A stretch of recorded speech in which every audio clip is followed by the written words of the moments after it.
sucedan en la Sociedad Colimense de Medicina de Emergencias, capítulo Colima. Hagamos que las cosas sucedan en el capítulo Nayarit. Hagamos que las cosas sucedan en la Sociedad Mexicana de Medicina de Emergencias.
The IFEM Academy is a global initiative by the International Federation for Emergency Medicine. It unifies IFEM's diverse educational activities into a learning mission that supports advocacy for IFEM's vision. This e-learning platform will include courses, webinars, and digital content, co-created with expert global partners, available in multilingual formats.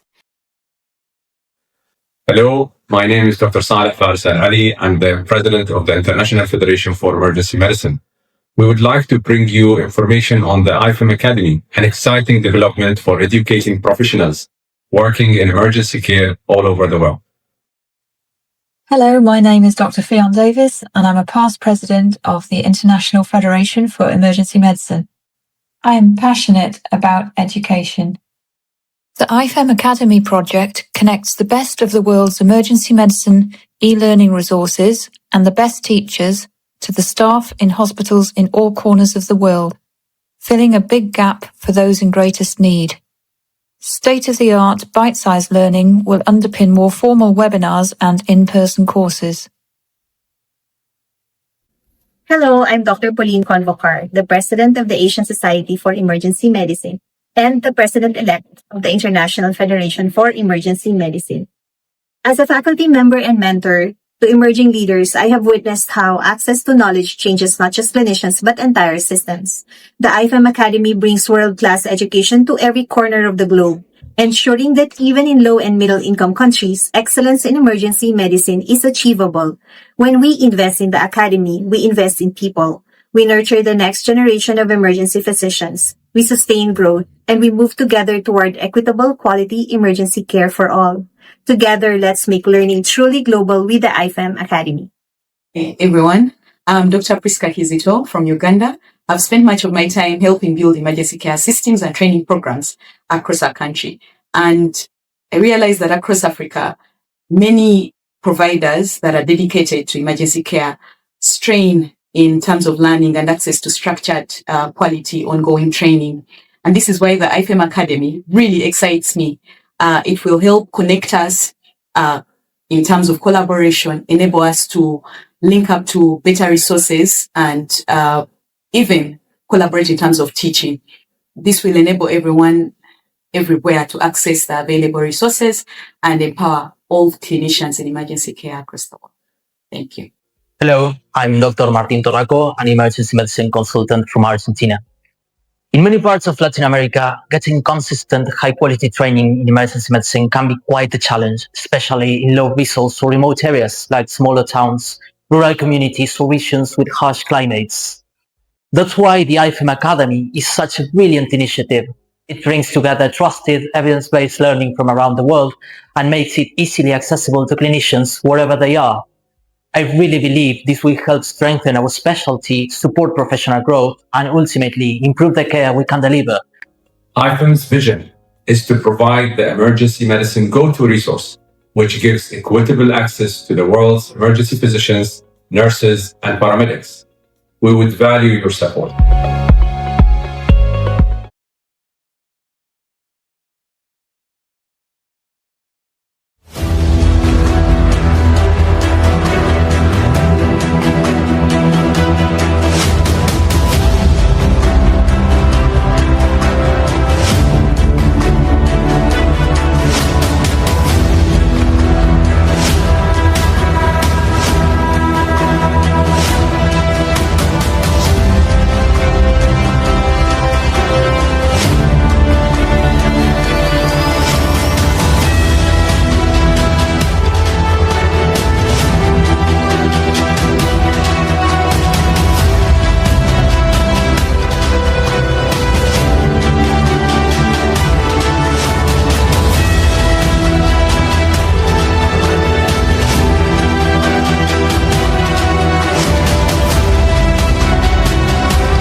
Ciudad de México.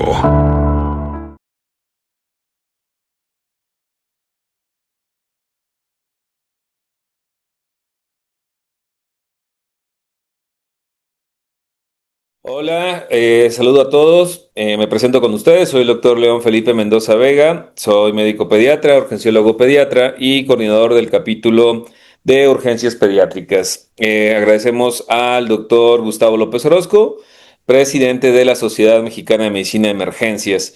El día de hoy tenemos con nosotros la oportunidad de compartir los conocimientos de una gran compañera, excelente profesionista y apasionada de este tema.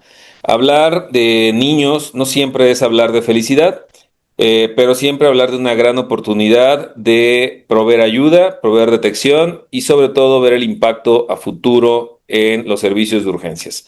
Para este tema, tengo el gusto de presentar a la doctora Valentina Vega Rangel. Ella es pediatra, urgencióloga pediatra, adscrita al servicio de urgencias del Instituto Nacional de Pediatría, profesora de asignatura de la Facultad de Medicina de la UNAM y profesora titular de urgencias pediátricas del Instituto Nacional de Pediatría y certificada por el Consejo Mexicano de Urgencias en el capítulo Pediatría. Ella hablará de un tema bastante llamativo, controversial seguramente en estas fechas, de maltrato infantil en urgencias pediátricas, reconocimiento temprano y toma de decisiones. Bienvenida, doctora, y todo suyo el escenario. Muchísimas gracias, doctor León Mendoza. Agradezco la invitación, tanto de usted como del doctor Orozco, y sobre todo pues la importancia y el espacio que se le da a los temas de urgencias pediátricas. Esperamos que estos esfuerzos conjuntos, tanto de las personas que nos acompañan recibiendo los seminarios o capacitación continua y de los ponentes que han participado junto conmigo en estos espacios, aporte a que cada vez la calidad de la atención en los niños sea mucho mejor. Me gustaría dar inicio con el tema del día de hoy, que será maltrato infantil en urgencias pediátricas. Hablaremos del reconocimiento temprano y la toma de decisiones. Bien, ¿qué vamos a enfatizar durante este seminario? Vamos a determinar los indicadores de maltrato infantil en los servicios de urgencias, que puedan tener muy definidas las acciones ante la sospecha de maltrato, que quizá esta es la parte más angustiante cuando no estamos familiarizados con este tópico, identificar los puntos claves de estabilización y sobre todo puntualizar en los procesos médicos legales que puedan estar implicados en esta patología. ¿Por qué es importante en urgencias? Pues porque finalmente los servicios de urgencias, tanto de adultos que atienden población pediátrica y sobre todo los servicios de urgencias pediátricas, suelen ser el primer punto de contacto para las lesiones traumáticas no accidentales, que son una de las principales causas por las que se busca atención en estos casos. La segunda parte es que cuando nosotros no detectamos tempranamente datos de maltrato en los niños, aumenta la mortalidad. Está demostrado que la mortalidad de un niño aumenta hasta 6 veces cuando ya vino a los servicios de emergencias y no se identificó con un ambiente riesgoso para su integridad. Y la tercera parte es que este tipo de capacitaciones y profesionalización constante nos ayudan a entender que es un problema que está subdiagnosticado por múltiples factores que vamos a ir desglosando a lo largo de esta plática. Entonces, el problema no es raro. En realidad, lo que sucede es que no lo detectamos hasta que no es muy evidente.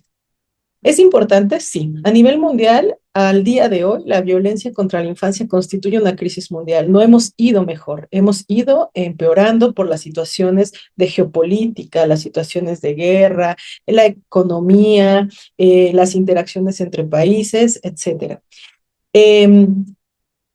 Desafortunadamente, el sitio donde se produce más lesiones asociadas a maltrato infantil es en los hogares, pero también lo podemos ver en las escuelas, en las comunidades y en el mundo actual. Sí o sí tenemos que empezar a pensar en el Internet como una vía en donde se puede ejercer algún tipo de violencia hacia los infantes.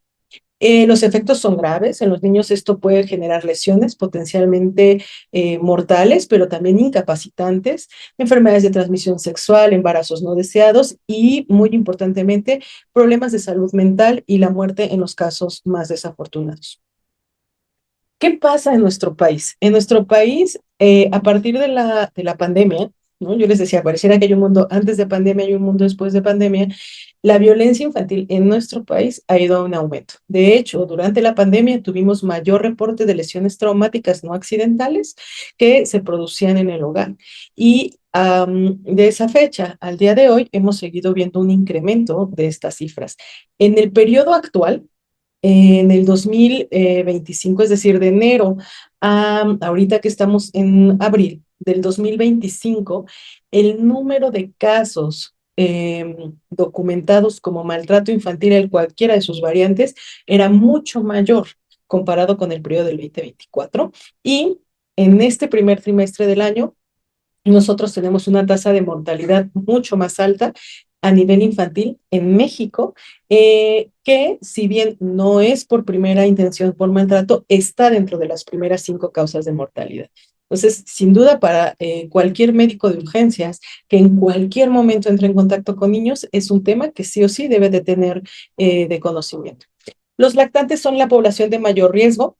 El hogar sigue siendo el principal sitio de ocurrencia y tenemos que pensar también en el ciberacoso como una forma de violencia ante niños, niñas y adolescentes de la que no estamos exentos a explorar consecuencias, sobre todo. Y pues esta persistencia del ciberacoso se ha mantenido en cifras altas desde el 2025. ¿Por qué fallamos? O sea, ¿qué está pasando? Si sabemos que es un problema prevalente, sabemos que está latente, que a nivel social hemos sufrido cambios que pueden modificar estas conductas. ¿Qué está pasando? Pues lo primero es que tenemos un sesgo cognitivo, porque nos parece grave, es decir, es un prejuicio poder decir cómo sospechas todo el tiempo que los niños son maltratados. Además de eso, pues tenemos que tomar también en cuenta el contexto en el que vivimos, donde en los patrones de crianza en ocasiones está muy subrepticio y toleramos cierto tipo de maltrato, ¿no? Vamos a hablar ahorita de las lesiones que se consideran leves, pero pues esto que a los mexicanos nos causa mucha gracia, como un chanclazo, vamos a ver que en realidad no es algo saludable, no es un patrón saludable de crianza. Además de eso, pues dentro de los sesgos cognitivos, también hay que recordar que la sobrecarga de los servicios de emergencias puede hacer que nosotros tengamos un error en el diagnóstico y entonces resulta que vemos tantas fracturas que ya no pensamos en que muchas de estas fracturas puedan deberse a lesiones no accidentales, es decir, a lesiones intencionales. Segundo, normalizamos las lesiones. Decimos, bueno, es que los niños son inquietos, es que es súper latoso, es que siempre se cae, es que pues es mucho trabajo en casa, entonces hay que tener cuidado, ¿no? Sobre todo, recuerden que en las casas donde hay más de 3 infantes, el número, la vigilancia que hay sobre estos niños es menor y eso los hace susceptibles a lesiones por maltrato. Y pues estar siempre alerta. Si es un niño que frecuentemente se accidenta, habrá que valorar, ¿no? Si en realidad se trata de una cuestión conductual o estamos en un ambiente de riesgo en donde puede haber lesiones que puedan generar trastornos más adelante. Y el tercero, que tiene que ver con el sistema en el que estamos, es la falta de sistematización. A veces nos parece que el abordaje de un caso de maltrato es rarísimo y que si no está el experto en urgencias pediátricas o si no tengo una clínica de atención al niño maltratado, entonces no lo puedo sospechar. Vamos a aprender al término de este seminario que eso no es así y que en realidad podemos hacer una sospecha y podemos iniciar un abordaje de manera muy razonable. Y la otra es a veces por falta de tiempo, ¿no? ¿Qué pasa? Híjole, es que si yo hago un reporte donde sospecho de maltrato, el niño se tiene que quedar más tiempo y entonces pues esto me complica todo dentro del sistema. Creo que aquí a lo que tendremos que abogar es a nuestra función como médicos y nuestra función como médicos no solamente está en curar, sino también está en prevenir toda complicación que pueda ocurrir con los pacientes. El problema es que si nosotros seguimos teniendo fallos en el diagnóstico, la mortalidad de los niños, como les decía, sí se incrementa. ¿Qué tanto? Pues está descrito que se puede incrementar hasta 6 veces. Por lo tanto, es importante identificar lesiones menores. Está totalmente documentado que los niños que llegan por lesiones graves, como un traumatismo craneoencefálico grave, tenían hasta un cuarto de esos pacientes tenía alguna lesión centinela previa por la que había acudido a una atención de emergencias. De manera que es importante que sí sepamos evaluar estas lesiones y sobre todo podamos identificar cuando hay algún indicador de sospecha de maltrato. Muy bien. Entonces, la primera oportunidad perdida es la más importante, porque si no, cuando nosotros identifiquemos a ese paciente, probablemente será muy tarde.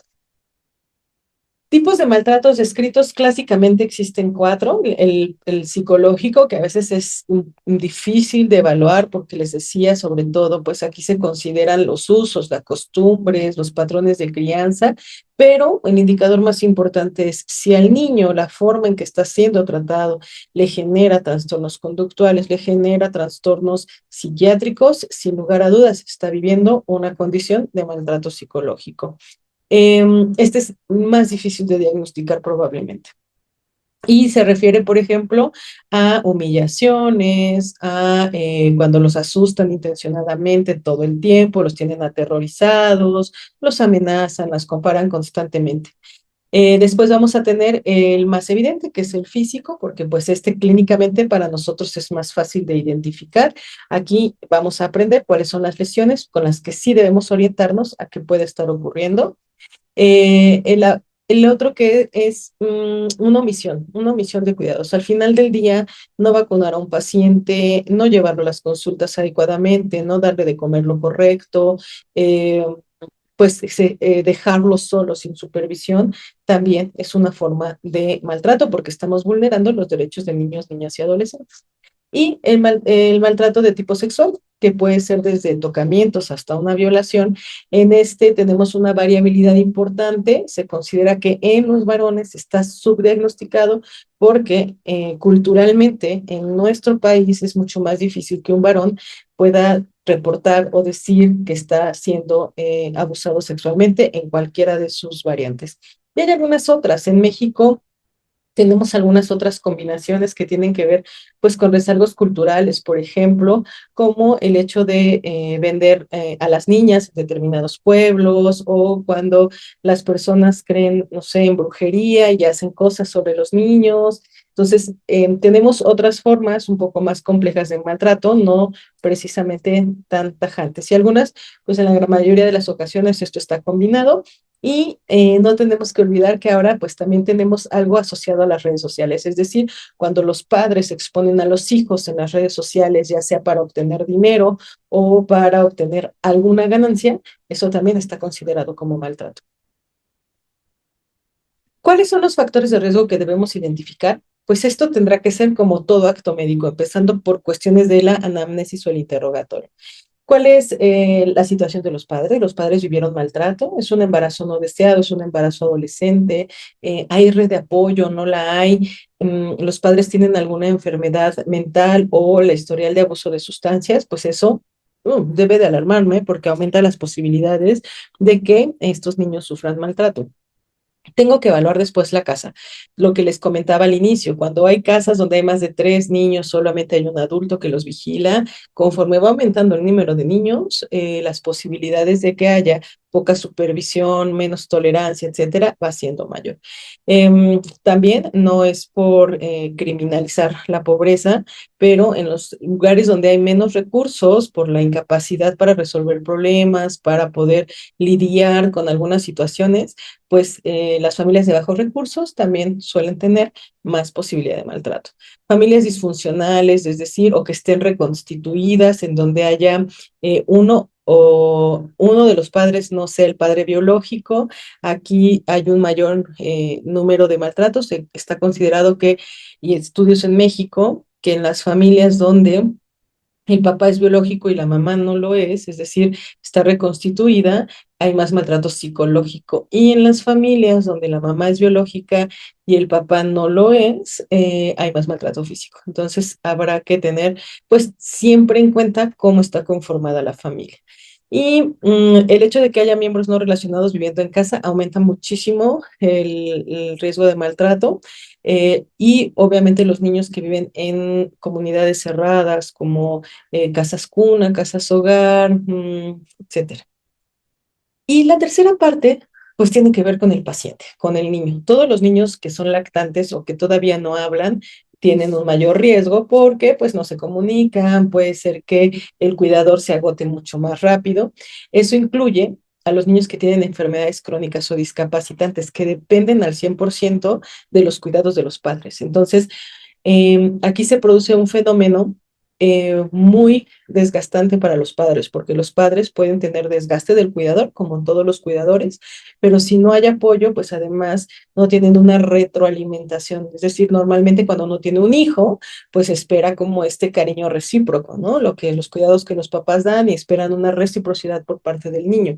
Pero cuando esto no ocurre, porque los niños tienen alguna enfermedad donde se ve comprometido esta respuesta normal, pues obviamente eso hace que el desgaste del cuidador y el estrés del cuidador y la frustración del cuidador sea mucho mayor, haciéndolos más susceptibles a maltrato. Productos de violación, los niños son más susceptibles a sufrir maltrato, sobre todo variante física, en comparación con las niñas, y aquellos niños que tienen cualquier trastorno o diagnóstico conductual, que puede ser trastorno posicionista desafiante, trastorno por déficit de atención e hiperactividad, o cualquier otro trastorno psiquiátrico o enfermedad psiquiátrica, donde se considere que la conducta del niño es difícil. Y pues entonces tendremos aquí ya identificados varias banderas rojas. La primera es la dinámica familiar, ¿ok? Siempre hay que preguntar quién lo cuida, con quién está, el motivo por el que llegaron a urgencias y saber cómo ocurrió, qué estaba pasando en ese momento en casa. Conocer el historial de comportamiento. ¿Es la primera vez que le pasa o es la tercera vez que se cae de la azotea? Evaluar el neurodesarrollo. Tratar de obtener información de otros hijos, ya sean hermanos directos o medios hermanos, saber si hubo retraso en la búsqueda de atención, que sería una bandera roja, el hecho de que haya pues violencia familiar, seguramente todos hemos tenido algún caso donde no solo el niño llega con una fractura, sino llega con una fractura y mamá o papá llegan con lesiones, un ojo morado, arañazos, etcétera.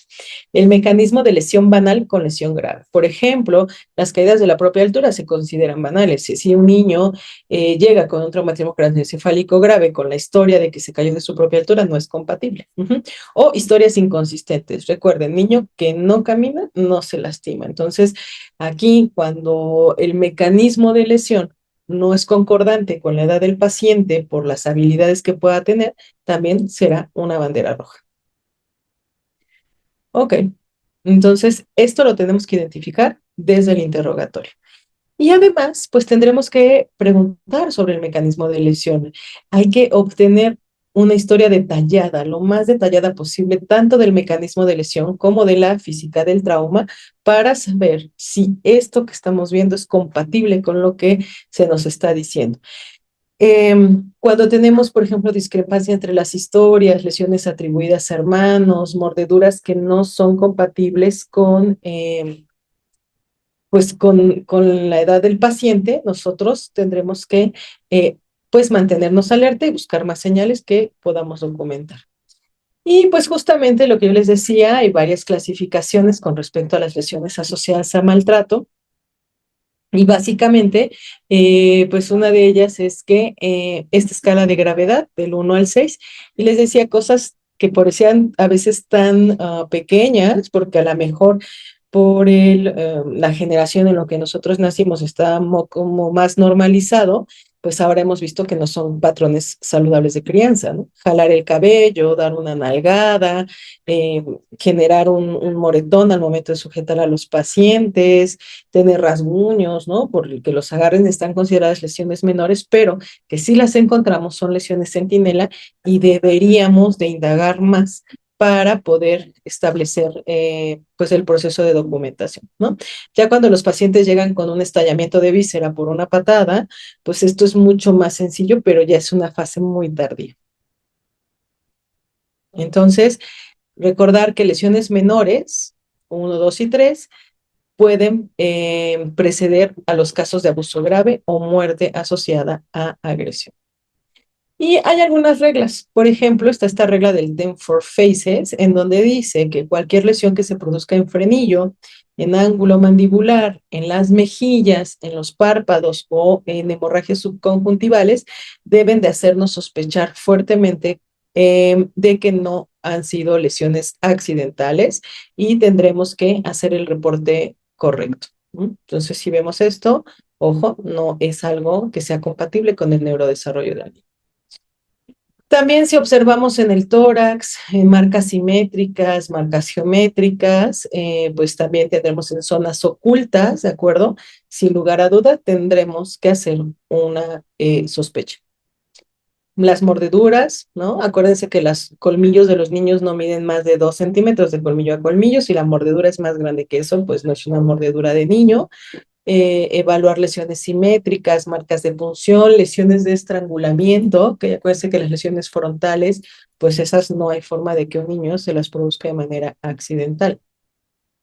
Entonces, bueno, pues este sería un resumen. Acuérdense, torso, oídos, cuello, cara, ¿ok? Frenillo, mandíbula, mejillas, párpados y subconjuntivales, o cualquier lesión en cualquier parte del cuerpo en los menores de 4 meses, o aquellas lesiones en cualquier edad en los niños que tengan patrones geométricos, son altamente sospechosas de maltrato infantil.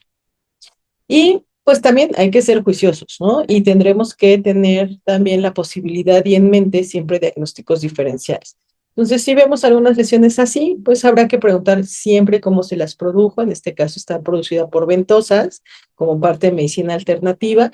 Y recuerden también que los niños pueden tener algunas manchas de nacimiento y que no forzosamente tengan que ser traumáticas. Entonces, una vez que hemos identificado esto, tanto en la historia como en la exploración, lo primero que hay que hacer en urgencia siempre es diferenciar al paciente que está estable del que está inestable. El paciente que está estable podemos hacer la anamnesis como la hemos comentado hasta este momento, identificando los factores de riesgo y la historia de las lesiones en concordancia con los hallazgos clínicos. Y entonces iniciaremos el abordaje para búsqueda de algo que se llaman lesiones ocultas, que siempre ante la sospecha de maltrato y dependiendo de la edad tendremos que hacer la búsqueda de lesiones ocultas traumáticas no accidentales. En cambio, si el paciente está inestable, pues entonces saco mi otro chip, ¿de acuerdo? Y primero me enfoco a estabilizar al paciente y después, ahora sí, me voy a la parte del abordaje de lesiones ocultas. Y en esta ocasión, pues quisiera enfatizar el proceso. Acuérdense, hay que hacer una evaluación general, identificar los problemas, corregirlo. Una evaluación primaria que a mí particularmente, para todo lo que tiene que ver con trauma, me gusta muchísimo más la mnemotecnia de March-Dev. Ustedes pueden utilizar ABCD, XABCD. A mí me gusta MarchDev porque me permite organizar más el pensamiento. Ahorita les voy a contar para los que no conocen MarchDev de dónde sale. Y una evaluación secundaria y una evaluación terciaria, como lo marca todos los protocolos de atención sistematizada pediátrica. Entonces, solo brevemente, el MarchDev es una evaluación clínica que sirve para identificar lesiones con riesgo vital y tratarlas de manera eficaz y rápida. Esta mnemotecnia particularmente está tomada de los protocolos de atención en ambientes de alto riesgo, particularmente de un programa que se llama TCCC, que tiene un capítulo pediátrico, y permite evaluar lesiones potencialmente mortales específicamente generadas por trauma. Entonces, esta es una herramienta cognitiva más. Yo siempre les digo, la que ustedes quieren usar, solo sean ordenados y utilicen una, ¿ok? Entonces, esta herramienta cognitiva tiene un enfoque específico para el paciente politraumatizado y está considerada una modificación del ABCD específica para este tipo de lesiones graves. Básicamente, ¿qué es lo que cambia? Pues en la M evalúa el control de hemorragias exsanguinantes, en la A la permeabilización de la vía aérea, incluyendo la alerta cervical. En la R hacemos evaluación de ventilación, oxigenación y lesiones traumáticas de tórax, como neumotórax, tamponade, hemotórax. En la C evaluamos el estado hemodinámico, prácticamente datos de choque. En la H, control de temperatura e hipoglicemia, control de temperatura y revaloración de hemorragias. En la D, evaluación de glucosa, déficit neurológico y dolor. Y en la E, pues hacemos la exposición. Y hay una letra más que por eso me gusta tanto la M como en esta mnemotecnia como la F, que en la F es acercamiento con la familia, fármacos y FAST, ¿ok? Creo que esto me da más orden para poder ser más eficiente en la sala de choque. En la evaluación secundaria, pues recuerden que esta es una exploración completa cefalocaudal de paciente, explorando orificios naturales, parte anterior, parte posterior. Habrá que tener ya la monitorización completa y contar con el sample, que es la historia dirigida a los servicios de emergencias. Y entonces, en este momento, yo ya podré elegir adecuada y juiciosamente qué laboratorios necesito, qué interconsultas, qué tipo de estudios de gabinete, si es un paciente que amerita traslado. Hasta este momento. Es decir, yo ya lo hago, ahora sí, en correlación con los hallazgos, tanto en la anamnesis como en la exploración física y habiendo estabilizado al paciente si es que lo amerita. Y entonces, pues cuando nosotros estamos ante un caso de maltrato, podemos encontrar algunas lesiones clave. El trauma de cráneo grave, esta es la causa más común de muerte en los niños maltratados. Es más frecuente del niño pequeño porque es el niño que pueden levantar y sacudir, ¿de acuerdo? Y está descrito que el 30% de los niños que llegaron por un TCE grave, que son menores de 3 años, tenían alguna lesión sentinel, ¿de acuerdo? ¿Cómo vamos a sospechar de que el trauma de cráneo por abuso sea realmente como tal? Pues normalmente no hay una historia física, una historia compatible, no hay un mecanismo de lesión compatible y no hay otros datos que me orienten a una caída de alto riesgo para una lesión intracraneal clínicamente importante. Patognomónicamente se describe que las hemorragias son el hallazgo que vamos a encontrar. Deben de saber que si no las encuentro, no excluyen esta patología de trauma por abuso. Pero si las encuentro, definitivamente son indicadoras de trauma por abuso. Que eso es también algo que ha cambiado en la terminología. Antes le llamaban trauma de cráneo post-shaken baby, ahora se llama trauma de cráneo por abuso. Y no hay un patrón específico, se dice que pueden estar pues realmente en cualquier parte del ojo, pero si yo tengo la sospecha y a la revisión se documentan estas hemorragias retinianas, pues estoy con prácticamente el diagnóstico realizado. El estudio ideal para el abordaje de trauma de cráneo por abuso es una tomografía de cráneo simple, en donde podremos encontrar cualquier tipo de sangrado parenquimatoso, intraventricular, subaracnoideo, epidural, es decir, dependerá de cómo haya sido el mecanismo. Normalmente el mecanismo del trauma de abuso es aceleración y desaceleración al momento que golpean a los pacientes contra una superficie firme. La segunda lesión que podemos encontrar son las quemaduras asociadas al maltrato. Pueden ser tan leves como una quemadura por cigarrillo, pueden ser quemaduras que sigan patrones geométricos como estas que ven aquí, que además estas son antiguas, o quemaduras por inmersión. Las quemaduras por inmersión se caracterizan por ser quemaduras en calcetín o en guante, también se les llama, y quemaduras en ambos glúteos, ¿ok? Normalmente esto no lo vemos. Si un niño siente el agua caliente, inmediatamente brincará para tratar de prevenir. Entonces, cuando los obligan, estas son quemaduras por inmersión y son quemaduras altamente sospechosas de abuso. Las fracturas. El 30 a 50% de los casos sugestivos de maltrato van a tener alguna fractura. Todos aprendimos seguramente en pregrado que la fractura en cubeta, que son en realidad estas fracturas en esquina, se producen por aceleración, desaceleración, por agitación de los pacientes, ¿ok? O por mecanismos de torsión. Entonces, estas fracturas suelen verse más en niños pequeños, en niños de 2 años, porque son en los que se pueden generar esos mecanismos y podemos manipular de esa manera. Entonces puede haber desde lesión de metáfisis, que es esta esquinita, si que observan aquí está el trazo de fractura, pues las fracturas costales, que son altamente sospechosas de maltrato en niños, porque los patean o los avientan, y las fracturas en huesos largos, sobre todo en niños que no caminan. Entonces, pues sí hay algunas fracturas que aunque no son patognomónicas, pues si yo las veo, tengo que hacer un poco más de abordaje en la historia social. Yo les decía, sí o sí tenemos que hacer búsqueda de lesiones ocultas. Yo veo un paciente con sospecha de lesiones por maltrato o abuso de cualquier tipo, tengo que buscar lesiones ocultas, básicamente 2. Fracturas, y estas las vamos a buscar en los niños menores de 2 años. Y aquí lo que vamos a solicitar es una serie ósea. Una serie ósea es una agrupación de 21 radiografías tomadas en diferentes segmentos del cuerpo, en donde mi objetivo es buscar fracturas en diferentes etapas, es decir, consolidadas, casi consolidadas, fracturas recientes. Y esto pues es útil en el paciente menor de 2 años, ¿ok? Está descrito de manera original que se tendría que hacer una en el momento en que yo sospecho y una a las 2 semanas para ver si no tuve alguna omisión.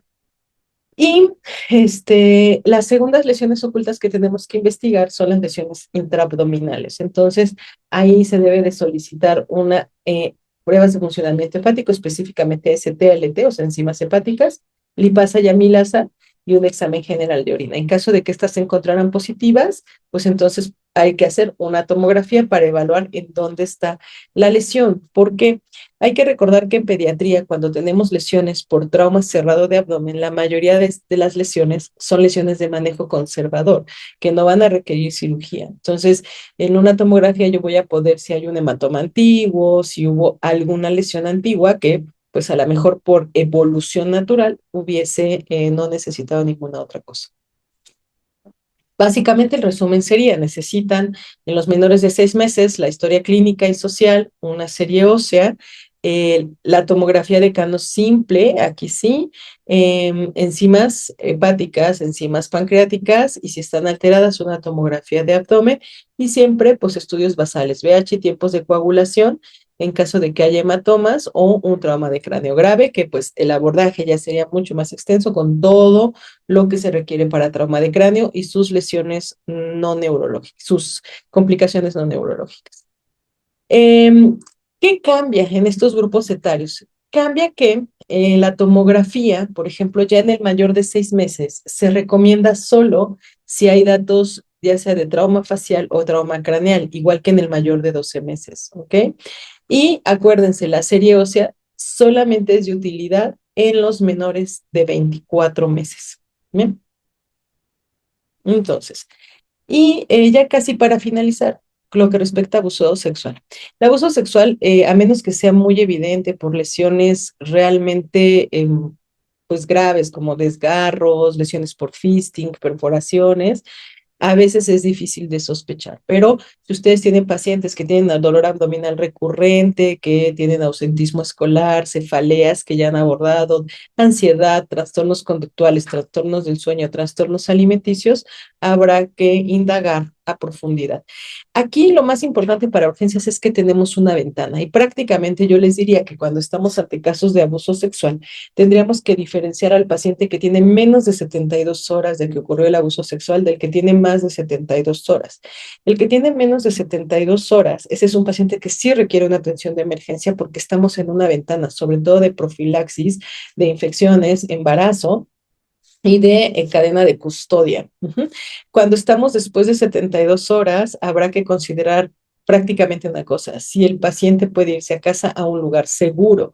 Si no es así, pues nosotros seremos el punto de resguardo, pero en realidad ya no es una atención tanto para la estabilización de emergencia. Entonces, sí hay que diferenciar el abuso agudo del crónico. El crónico tiene una ruta totalmente diferente.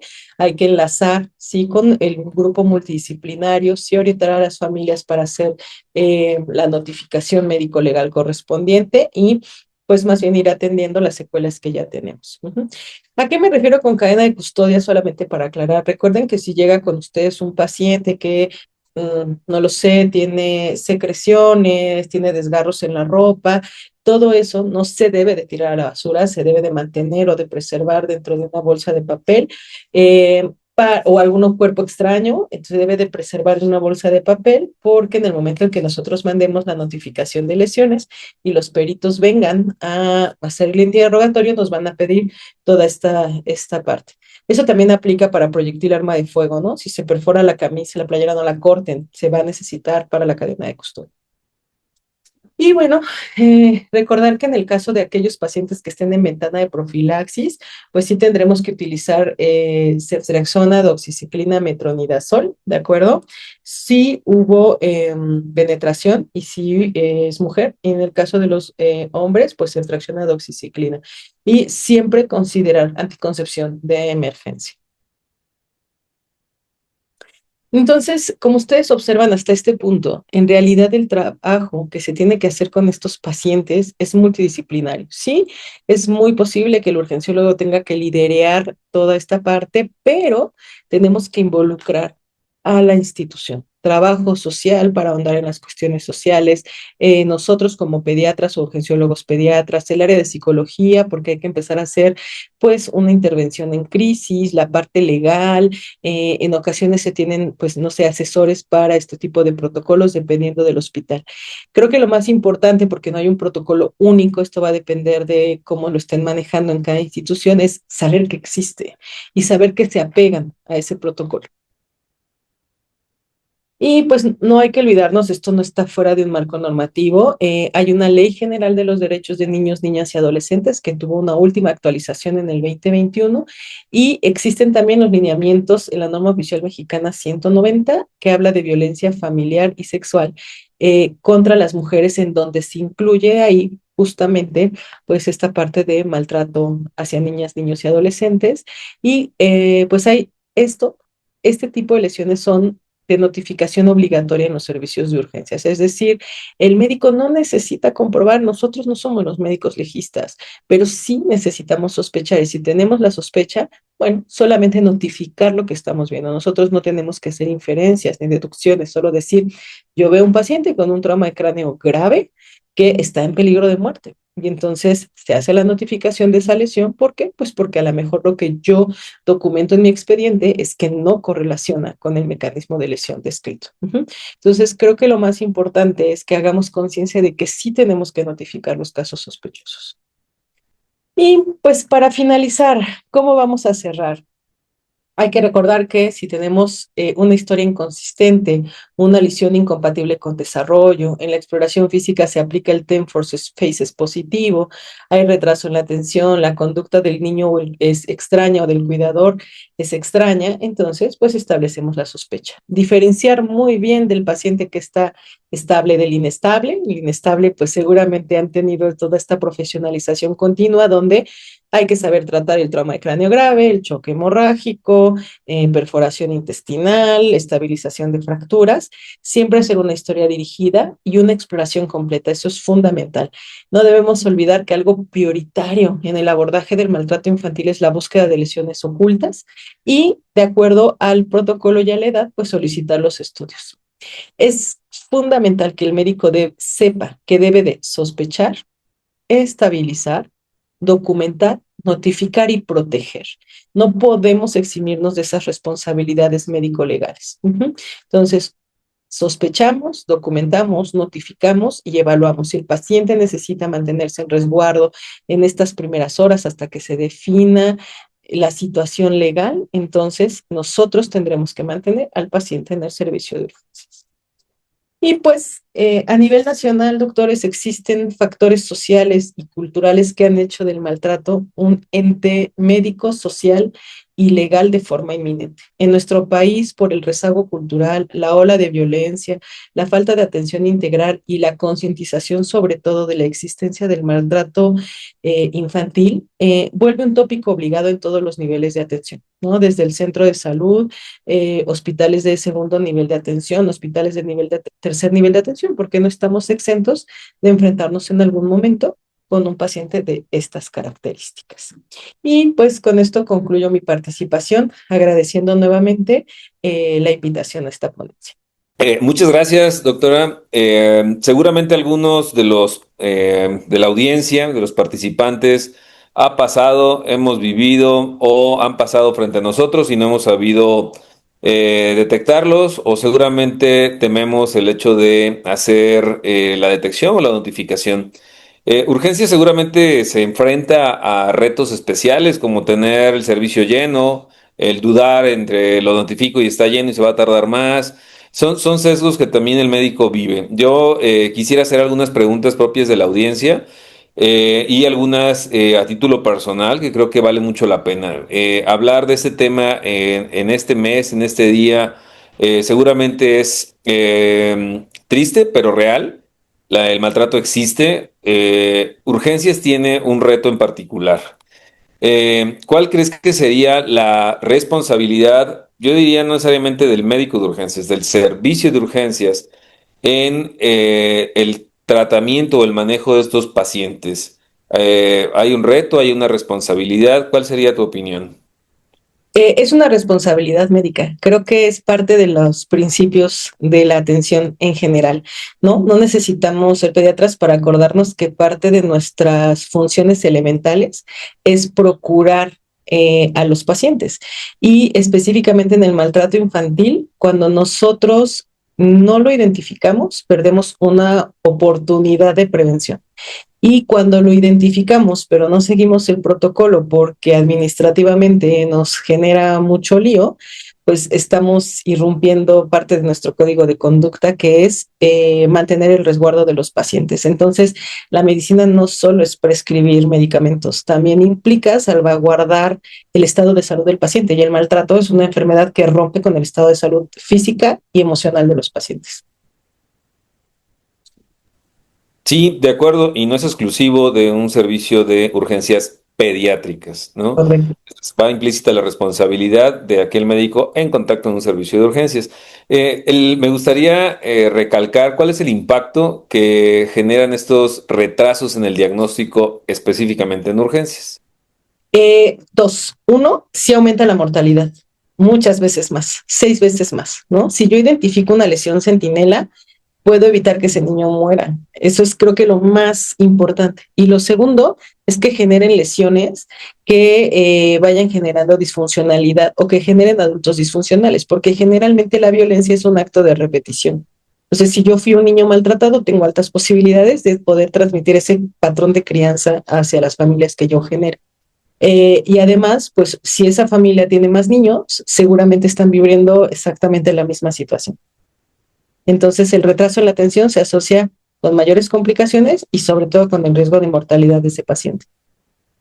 Sí, de acuerdo, completamente de acuerdo. ¿Qué ha cambiado en urgencias pediátricas con respecto a este tema? Uno, creo que el colapso de los sistemas por sobrecarga de trabajo nos ha hecho perder un poco yo diría, la empatía hacia este tipo de situaciones sociales. A veces cuando nos enfrentamos a problemas médicos complejos, no por lo complejo del diagnóstico, sino por lo complejo de la toma de decisiones, porque tenemos que involucrar a un equipo multidisciplinario, como son otras áreas, como trabajo social, que a veces no los tomamos en cuenta, pero son muy importantes en los servicios de urgencias. Enfermería, que observa el comportamiento diario de los pacientes. A veces desdeñamos un poco esto. Entonces creo que un poco los servicios de urgencia se han visto invadidos por la premura de hacer diagnósticos muy específicos, utilizar herramientas tecnológicas, ser súper expertos en el ultrasonido, apurarnos con las monitorizaciones, pero al final del día, cuando estamos en un servicio donde llegan niños, tenemos que acordarnos que los niños pues son vulnerables a este tipo de lesiones. Creo que lo primero es que el enfoque de la medicina actual ha hecho que este tema sea más difícil de sensibilizar en el grupo de trabajo de servicio de urgencias. Dos, es que al menos en nuestro país sí tenemos cada vez más violencia en general. Por lo tanto, las conductas son más violentas y la crianza es más violenta. Y lo tercero es que tenemos otros tipos de maltrato que a veces no identificamos, como el hecho de que dejemos que los niños no vayan a la escuela, no elijan una carrera, les demos el dispositivo todo el tiempo y se comuniquen con otros adultos, tengan texting, tengan sexting. Entonces, no lo vemos, pero claro que eso influye. Y una repercusión muy notoria, ¿no?, es el aumento en el número de intentos suicidas que atendemos en los servicios de urgencias actualmente. Entonces, claro que los cambios sociales y políticos del país están influyendo en la presentación de este tipo de situaciones. De acuerdo. Y siguiendo en este tenor, una penúltima pregunta es, ¿cuándo decir es interculturalidad y respetamos la interculturalidad? ¿Y cuándo decir no puedo tolerar esta parte de interculturalidad y prefiero sospechar maltrato?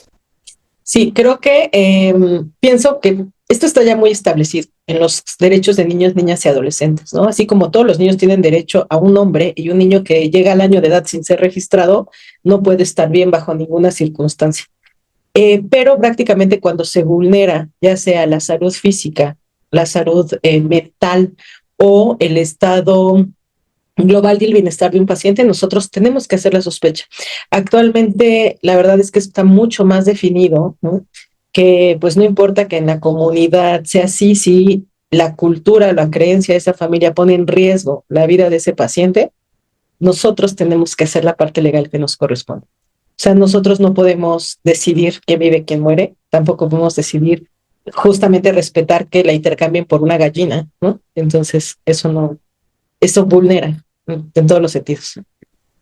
Correcto, me encantó el cierre de esta pregunta porque creo que no hemos normalizado y excedido en la interculturalidad en cuanto el respeto al derecho de estos niños a que no decidan por ellos ni nosotros. Y para cerrar esta serie de preguntas, me gustaría que cerremos y terminemos este momento con las fallas más comunes en la detección o en los servicios de urgencias al abordar maltrato.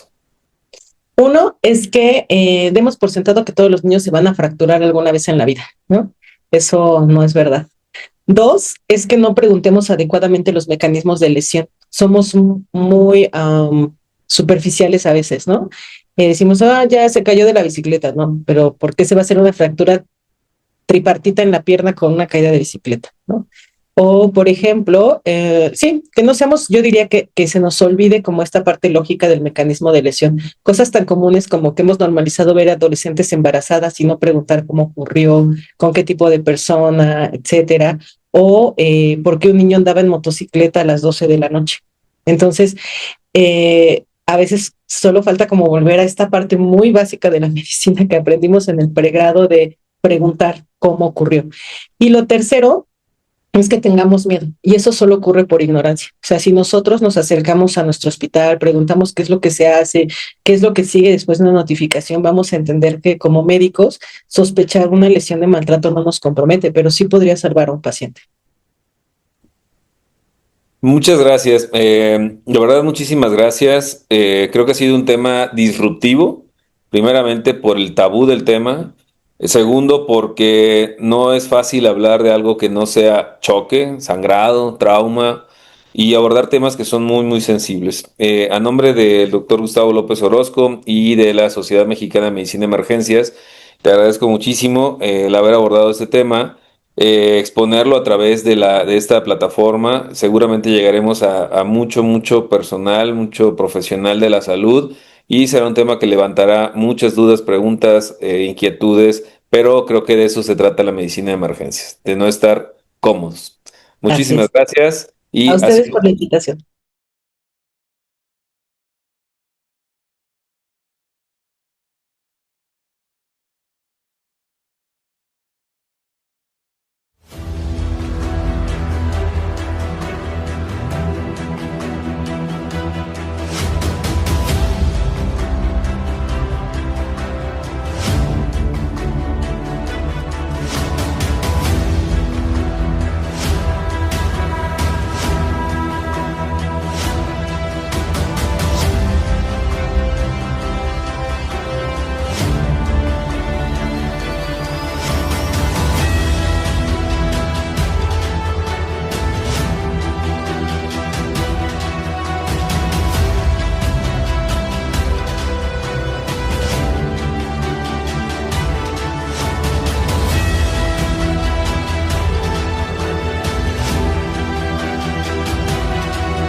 Michoacán, el alma de México.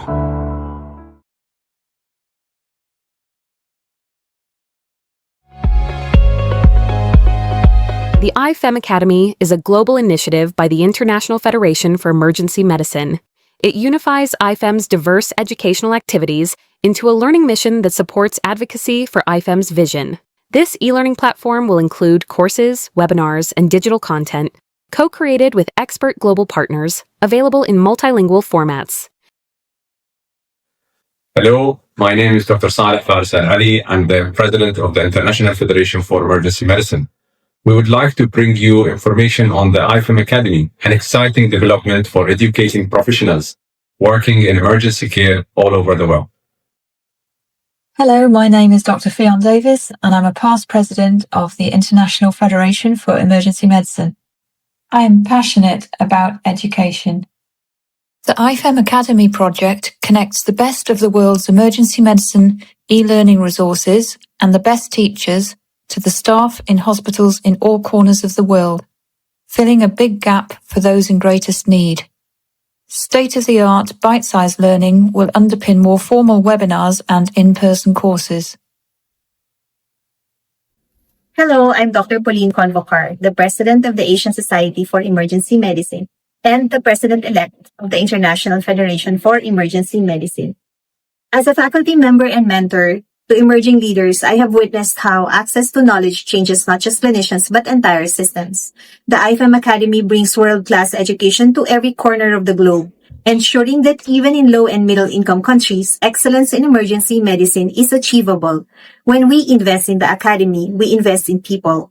We nurture the next generation of emergency physicians. We sustain growth, and we move together toward equitable quality emergency care for all. Together, let's make learning truly global with the IFEM Academy. Hey everyone, I'm Dr. Priska Kizito from Uganda.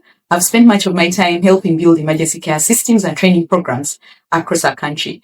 And I realized that across Africa, many providers that are dedicated to emergency care strain in terms of learning and access to structured, quality, ongoing training. And this is why the IFEM Academy really excites me. It will help connect us in terms of collaboration, enable us to link up to better resources and even collaborate in terms of teaching. This will enable everyone everywhere to access the available resources and empower all clinicians in emergency care across the world. Thank you. Hello, I'm Dr. Martin Torraco, an emergency medicine consultant from Argentina. In many parts of Latin America, getting consistent, high-quality training in emergency medicine can be quite a challenge, especially in low-resource or remote areas like smaller towns, rural communities, or regions with harsh climates. That's why the IFEM Academy is such a brilliant initiative. It brings together trusted, evidence-based learning from around the world and makes it easily accessible to clinicians wherever they are. I really believe this will help strengthen our specialty, support professional growth, and ultimately improve the care we can deliver. IFEM's vision is to provide the emergency medicine go-to resource, which gives equitable access to the world's emergency physicians, nurses, and paramedics. We would value your support.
sucedan en la Sociedad Colimense de Medicina de Emergencia.